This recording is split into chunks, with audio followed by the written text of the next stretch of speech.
Hey Adventurers, today is the A tag. This was created by Jim's Books Reading and Stuff, and I was tagged by David Wiley to do this a while ago. A is for America.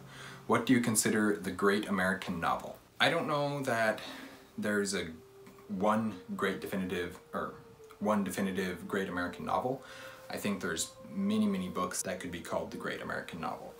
There's a lot of very good books. I wouldn't consider any books that I've read that were written in the past 20 years to be a great American novel. So basically any of the books that I have read that I would consider to be the great American novel would have to be classics. And some of the ones that I came up with would be Moby Dick. This is classic seafaring adventure.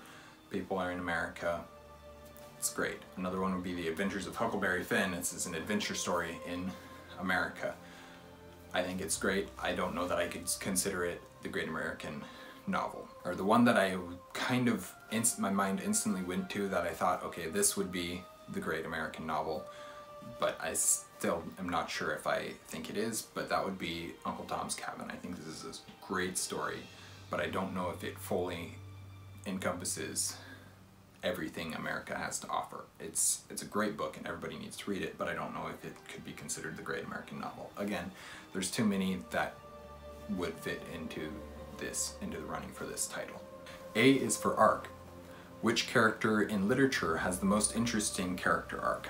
There's a lot of characters that I have a lot of love for. The one that immediately comes to my mind though is Frodo. His story, his character arc is so incredible, it's so different, it really subverts the tropes that it starts to follow after in many ways. It's a classic hero's journey until it isn't. Classic hero's journey meaning he starts in a peaceful, out of the way, really kind of unknown area and has to leave that in order to save the world, and has to grow and has to become this great person that can really help save the world. But that's not Frodo's story. It starts like that. It starts with him having to leave his home, leave his friends, his family, and go off onto an adventure to try and save the world. But it's not that simple for him. He doesn't just become the hero.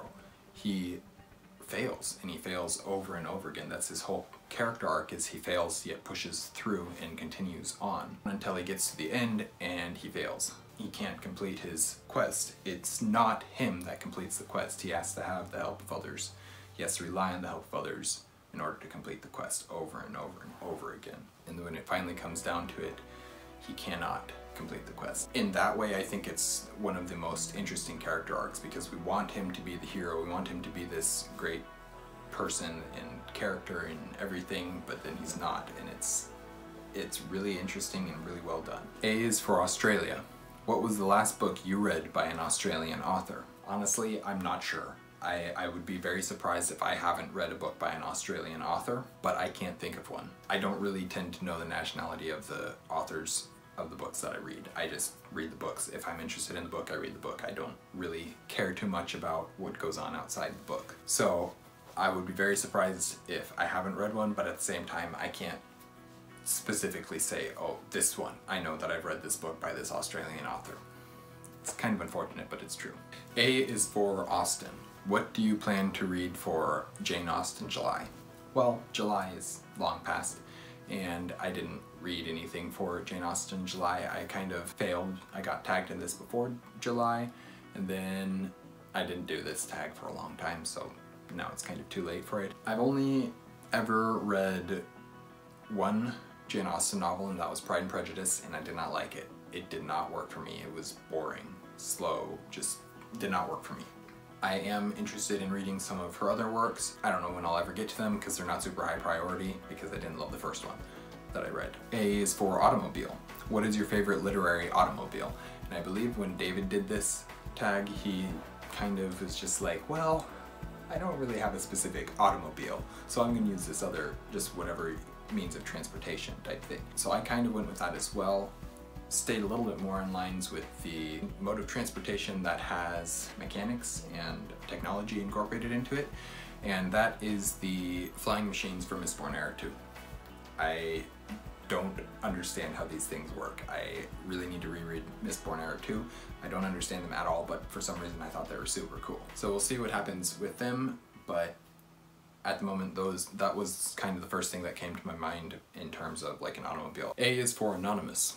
What is your favorite book or poem published anonymously? It's been a while since I read lots of poetry, and so I'm not remembering what poems that I know are by anonymous and which ones aren't, but I do remember that Sir Gawain in the Green Knight is written by an unknown author, which means it's written by an anonymous. And so I can easily use that for my answer. I loved Sir Gawain in the Green Knight, and I thought it was great, and it's by an unknown author. A is for autobiography. What is the last autobiography you read? I think it's probably the autobiography of Benjamin Franklin, and I think that may be the only autobiography I've ever read. I don't remember reading any other autobiographies, and it's been several years since I read the autobiography of Benjamin Franklin. A is for audiobooks. Do you consider listening to an audiobook as reading? Absolutely. I tend to prefer physical reading. I tend to feel like I get the most out of my reading if I'm doing it physically, and if I can sit down and read a book, it's a great way to relax. I love reading physically, but I also have no issue reading through audiobooks. In fact, I tend to do more reading through audiobooks now than I do physical reading, just because that's what I have time for. It's so easy to fit in audiobooks. You just put your headphones in and just go do whatever thing you're doing, listening to the book as you're doing it. It's super easy. Great way to consume media, and there's definitely nothing wrong with it. It's absolutely reading.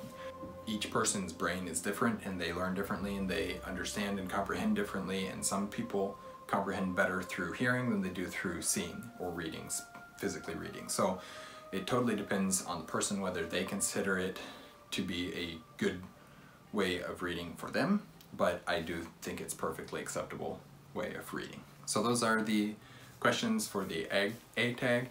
I won't be tagging anybody in this because I didn't think about that until just now. And so yeah, hope you enjoyed my answers. Kind of rambly, kind of long, probably a little bit boring, but hopefully you enjoyed them. What else? Anything else? I don't think I have anything else. Thank you guys for watching an Erudite Adventure. We post videos every Monday and Thursday. We have our social medias linked in the description down below. I think that's it. Stay.